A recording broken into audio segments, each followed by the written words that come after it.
And new things make people happy temporarily. New things have a sort of, they're tantalizing, anything that's new.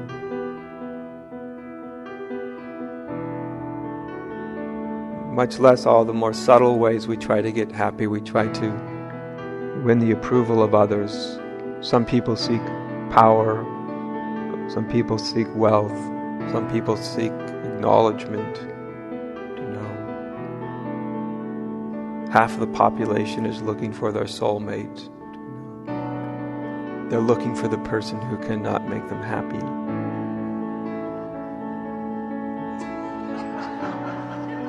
If you have two people that are relatively happy, they'll probably have a pretty happy time together. But if you have two miserable people looking at each other to make the other happy, then you'll have two miserable people. Usually you'll have more misery than you started with. And so it goes.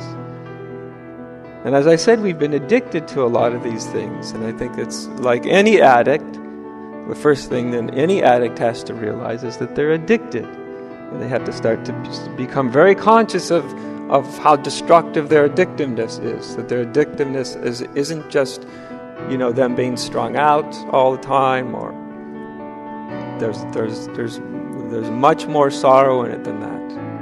It's that any addiction actually has the effect of sucking the life force out of you. Does that make sense?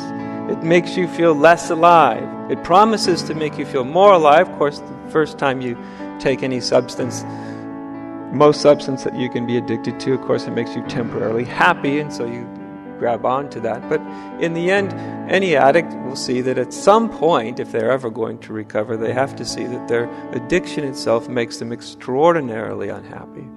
That it's extraordinarily destructive to them and to the people around them. And it's only when they can start to see this, that the thing that they think they need to be happy, even the thing that their biology thinks makes them happy, that it really doesn't. And so I think a lot of, those who've never been subjected to any kind of, I guess we could say, chemical addiction, we think we're off the hook. We think we're not addicts. But as I said, most people are desperate addicts to lots of psychological things. As I said, being approved of, being loved, being seen as valuable by others, being held in high esteem, power. For some it's wealth, money. We could go on and on. There's lots of sort of psychological addictions that when people don't get their addiction met, they exhibit all the symptoms of an addict not getting the drug they need. So if you can't make me happy, then you're my problem. And so most human beings, we go through life that way. Do we not? I think this is all very obvious.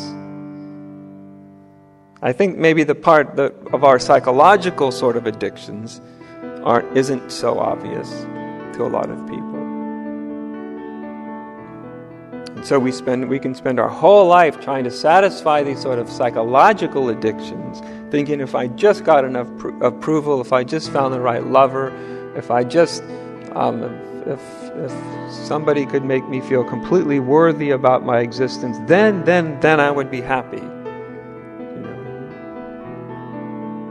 And of course, this usually isn't true because an addict can't let in the one thing that will make them happy.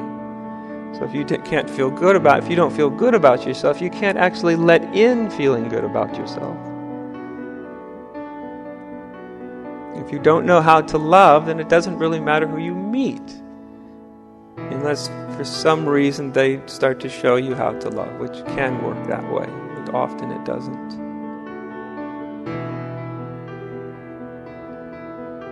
When we get into spirituality, and of course you come along spiritual experiences, which are also highly addictive.